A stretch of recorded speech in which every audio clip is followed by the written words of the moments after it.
Yo, what's going on? What's going on, everybody? Hey, this is your host, Demetrius with the PPP, Panthers Prime Podcast. Hey, man, I hope everybody's having a good Friday. I'm trying to skip ahead. Hope everybody having a good Friday night, man. Hey, man, just want to come and talk to you guys real quick about some stuff that I've been researching on your boy, Ben Johnson. I think we may have our head coach here, man. I've been seeing a lot of good things from Ben Johnson, man. Good track record. We're going to get into it, man. All right, so over the past 3-4 days, I've been doing a lot of research on head coaching candidates, man, that the Carolina Panthers should seriously consider if we want to see success from Bryce Young as soon as possible. I mean, as soon as possible. And after looking at Brian Johnson, Ben Johnson, Bill Belichick, and a couple other, head coaching candidates that are pretty good, they're decent options. I keep checking boxes off, and the only one that has the majority of the boxes checked off is Ben Johnson. Ben Johnson checks off more boxes than all of the other coaching candidates that are on the board right now. I mean, just hands down. He checks off almost every box that I have. So I want to run down a little list of things that I've kind of discovered about Ben Johnson, some of his past history and his success in the NFL. Of course, you guys know that he's been in the NFL for a long time, dating back to, I want to say it was about 2012, if I'm not mistaken, or 2009, 2012, somewhere around there. Came in with the Dolphins, all right? So let's run down his resume real quick. So Johnson joined the Miami Dolphins back in 2009 to 2011 and joined them. And I believe he came in as a tight ends coach, if I'm not mistaken, right? So in 2012, he started with the Dolphins as the offensive assistant coach and helped them finish fourth in the AFC in rushing touchdowns. They had 15 that year. Going back to that season, I think that the Dolphins were pretty bad leading up into that season before Johnson got in there. Then in 2013 to 2015, Johnson served as the team's assistant quarterbacks coach, and in 2015 was promoted to the tight ends coach during that season. In 2014, Johnson helped QB Ryan Tannehill finish with 4,045 passing yards, joining quarterback Dan Marino as the only quarterback in Dolphins history to surpass 4,000 yards. Okay? That was up under his tenure. That was up under his time there from 2013 to 2015. But let's continue on. 2016, Johnson's first season as the assistant wide receivers coach was in 2016. He helped the Dolphins win 10 games and earned their first playoff berth since 2008. Johnson coached Landry to 94 receptions, 1,100 yards, 12.1 yards per average, and 4 touchdowns. Sounds like continued success to me, doesn't it? Let's continue on. 2017, Johnson helped wide receiver Jarvis Landry catch a Dolphins franchise record in the NFL high, 112 receptions. Landry also earned Pro Bowl recognition for a third consecutive season and caught a career high 9 touchdown passes. Now, this is all while he's the assistant wide receivers coach, all right? Prior to joining Detroit, he was promoted to the Dolphins wide receiver as a Dolphins wide receiver coach in 2018, where he helped wide receiver Albert Wilson average a second most yards after catch, 12.9 in the NFL, and fifth highest yards per target, 11.2. All right? Now, this is the Ben Johnson that everybody knows right here. Okay?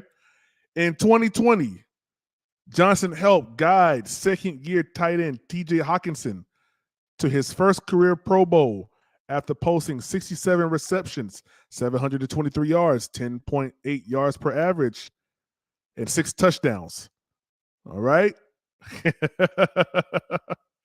Let's continue on.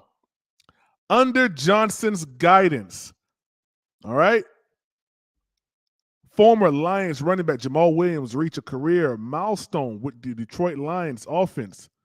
The Lions running back leads the NFL in rushing touchdowns.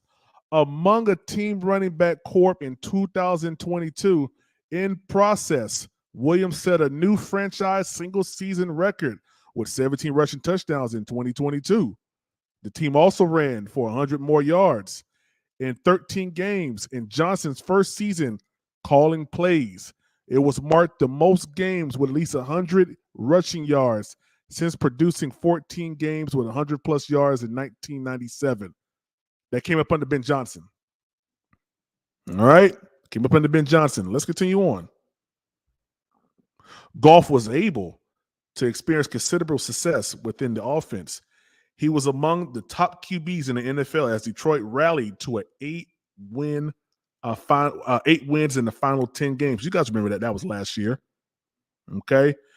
While taking exceptional care of the football since week 10 of the 2022 season, Goff was the only NFL quarterback to attempt at least 100 passes and not to throw an interception. The streak marked the first time in Goff's career that he went 9 straight starts without an interception. Yeah, man. Hey, continued success. All right. Detroit offense also ranked near the top of the NFL in several major categories, finishing the 2022 season ranked 5th in points per game, 4th in total yards, 4th in red zone efficiency, and 1st in giveaways. All right. The Lions scored 30 more points in 8 games in 2022, tied for the most in the NFL, while establishing a new franchise record for the most 30-point games in a single season. With Johnson assistants, 4 players were named to the Pro Bowl.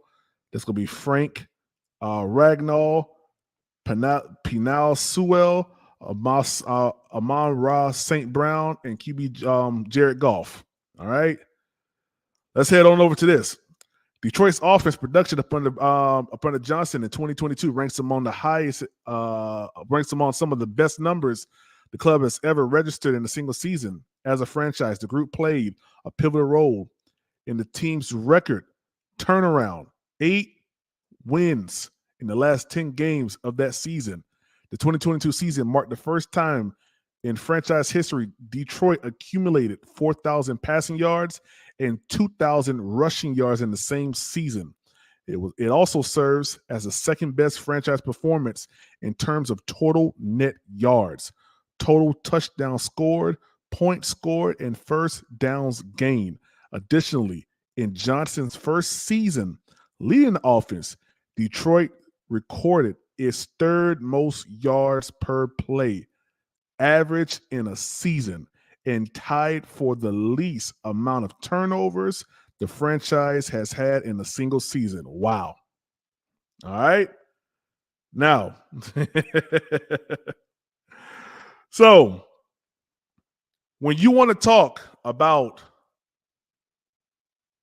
head coaching and you want to talk, about the candidates that we have here to see the type of turnaround that we've gotten from a Ben Johnson with a Detroit Lions team that, mind you, Detroit went, I want to say they went, I think Detroit was last or maybe second to last just 2 years ago in their division. And to see that fast turnaround is remarkable. We're not talking about slow success. We're talking about consistent success over a 2 to 3 year span. Ben Johnson checks off all these boxes. And I think it would be malpractice. Remember Frank Reich said that when he was evaluating quarterbacks for the Carolina Panthers? I think it'd be malpractice for us to skip over this guy here, man. I think that he's well-rounded, ready for this job.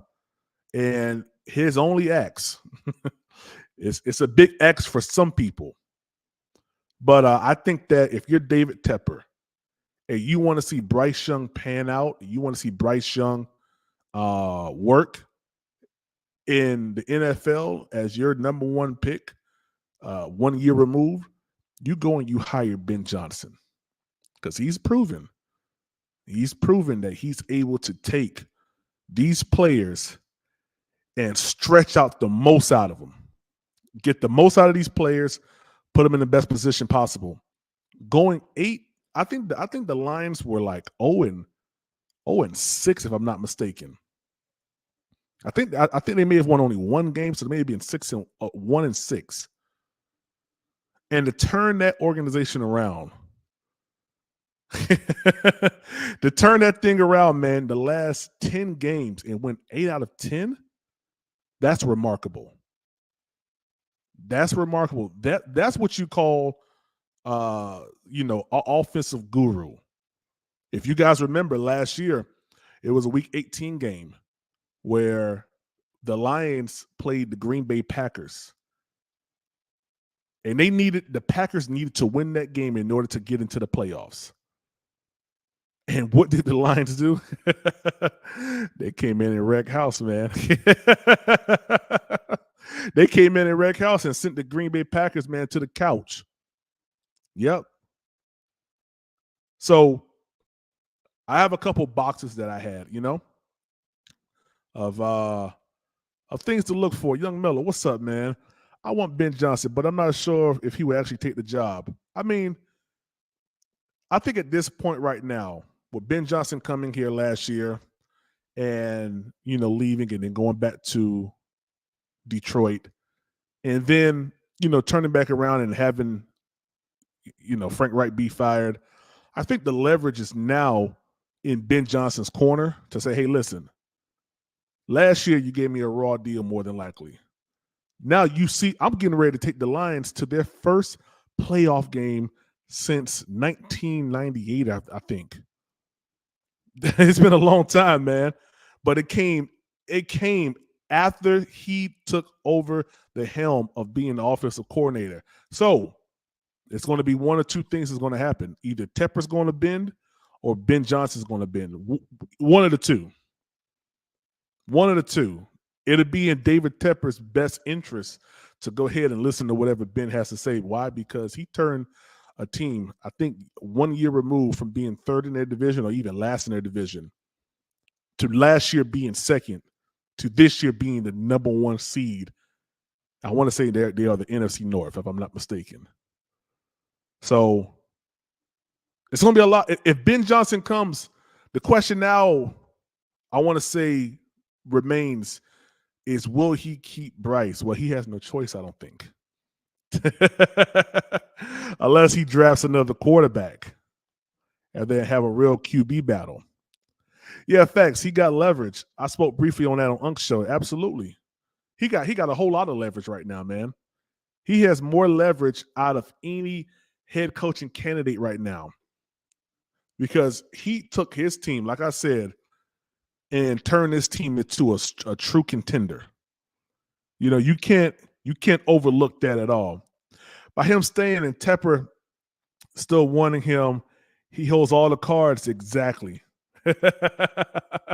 He holds all of them, man. Listen, David Tepper don't realize that, by him not taking that job and leaving, and now us being in the same, we're in the same predicament that we were in last year. The exact same predicament.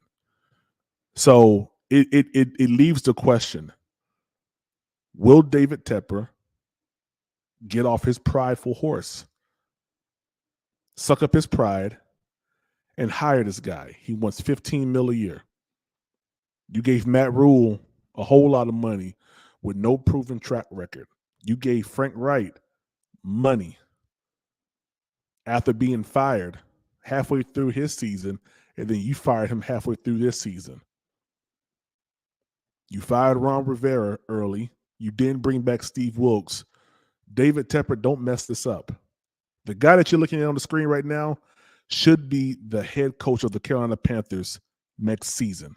And David Tepper needs to do everything in his power to make that happen.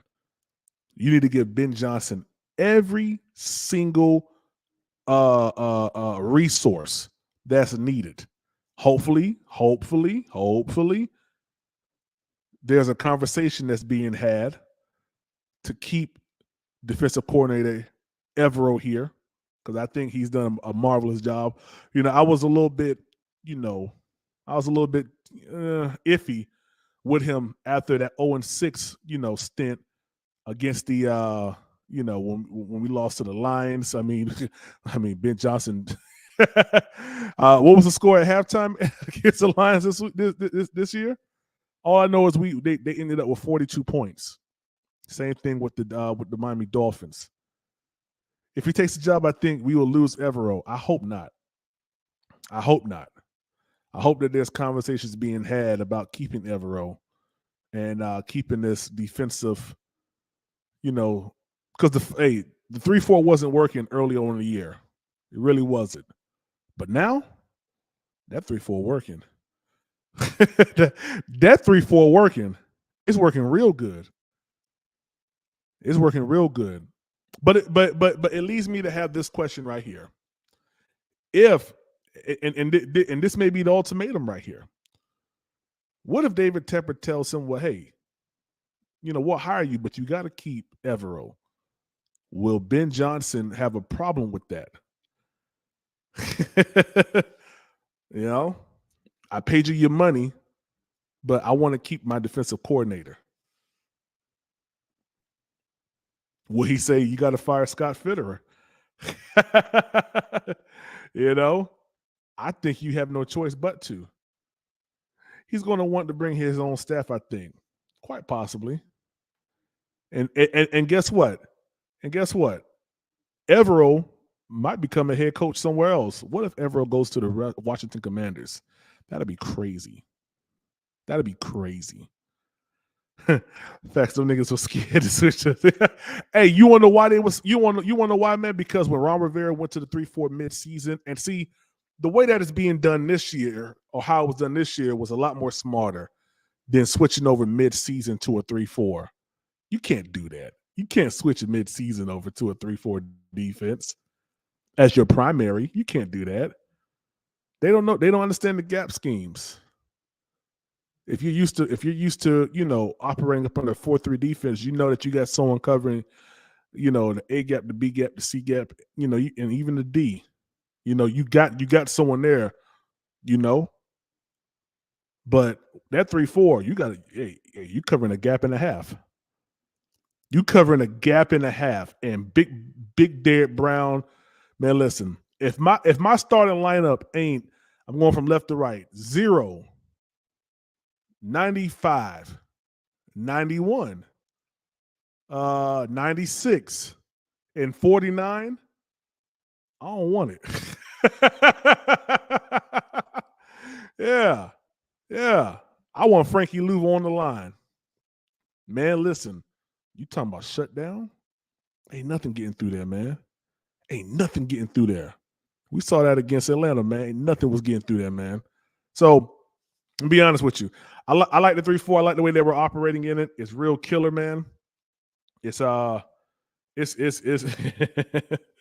man, it's killing right now, man. And I think it's only gonna get better.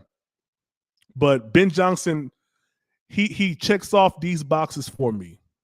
The boxes are competent. All right, he's competent, successful. He checked off that box. Aggressive. I watch Ben Johnson, Brian Johnson. I watched Eric Bieniemy this year. I watched so much film today. I'm tired of football. And I looked at situational stuff. So if I'm on a 3rd and 4, what are you lining up in? What are you doing? Where's the urgency in the offense? That's another thing, urgency. Because situational and urgency are two different things. They're two different things. You could be situational and take your time, depending upon if you're trying to run the clock down, kind of like what we did on Sunday, or if you're situational, like, okay, situational 2-minute drill before halftime. You know what I mean? Urgency is different. urgency, I understand that I'm coming up to you know, a play that may have been hit or miss. Like it could have been a catch, couldn't have been a catch. Are we getting to the line quick enough? You know, or are we lollygagging? You know what I mean? That type of stuff. Questionable calls, things that happen in our favor. Are we quick to get to the line and snap the ball? And some of these OCs just, some of these guys just aren't like that, man. We seen that from Frank Wright. We seen that from last week when Adam Thielen caught that ball. They should have lined right up and snapped the next play before they could have called a review on that play. So, just looking at some of these things, guys, and I'm not going to be here long. It's Friday. I just wanted to come to you guys real quick and just kind of give my thoughts. But I think that our guy is right here on this screen. And David Tepper has to do just one thing, man. Just open up that checkbook, man. That's all you got to do. And I believe that next year we'll see hopefully a different Bryce, unless Ben Johnson wants to bring in, another quarterback. Andy Dalton is here on contract, for 2 years, so he'll be here for another year. Facts, bad coaching decisions don't help. Exactly, man. It just doesn't, man. And it's been year after year after year after year after year that we've seen this stuff happen. And unfortunately, it's going to continue until the Carolina Panthers pick someone that's, at least relevant as a head coach, at least knows what he's doing, as a head coach. So, we'll see. We'll see. But I think that Ben Johnson has a little bit more upside. He has more experience. He coached quarterbacks. I mean, he was a QB coach. He was a tight ends coach, for the Miami Dolphins, wide receivers coach. He's done this before. He's been here. He has the continued success. He has the benchmarks of success. He's worked his way up through the ranks. He has not been a head coach yet. But, man, listen, the stuff that he has done so far places him at the top of the list for the head coaching candidate for the Carolina Panthers. David Tepper has to do the right thing. And that's all I got for you guys. If y'all want to come up, links in the chat if y'all want to come up and chit-chat, man. But that's all I got, man. I ran down all of Ben Johnson's intangibles, all of his success, what he has to offer, what he's done, how he's taken the sorry Miami Dolphins and gave them 10 wins. Got them to their first playoff since 2008. Nah, you good. You good big time. You good. Hey, man, I just want to come to you guys real quick. This is something that's just been, I've been doing a little research on it, man. And if you guys missed the first part, just go back and listen to it. Everything that I said, you can find it on the Detroit Lions website. They speak highly of Ben Johnson. Hey, it may be a bidding war. It may be a pocket for pocket war when it comes down to Ben Johnson. And whoever has the deepest pockets may be able to get him. Whoever has the deepest pockets may be able to get this guy. But then that leaves the question of this. Does Ben Johnson want to leave all that firepower that he just drafted? Sam Laporta, Amar St. Brown. Gosh. TJ Hawkinson, man, listen. Man, that's a lot of firepower, man. Just in those 3 names right there. That's a whole lot of firepower, man. We don't have that over here. And, I remember when Christian McCaffrey left and went over to the 49ers. And the 49ers coach said, man, he's light years behind where we are as far as coaching and terminology. Light years. That's crazy, guys. But hey, we'll see. I'm expecting the Carolina Panthers to make the right decision this time, hopefully.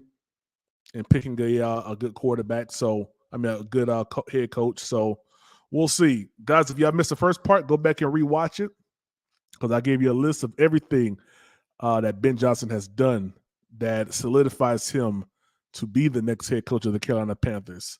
So, go back and watch it. It's Friday night, and I'm feeling all right.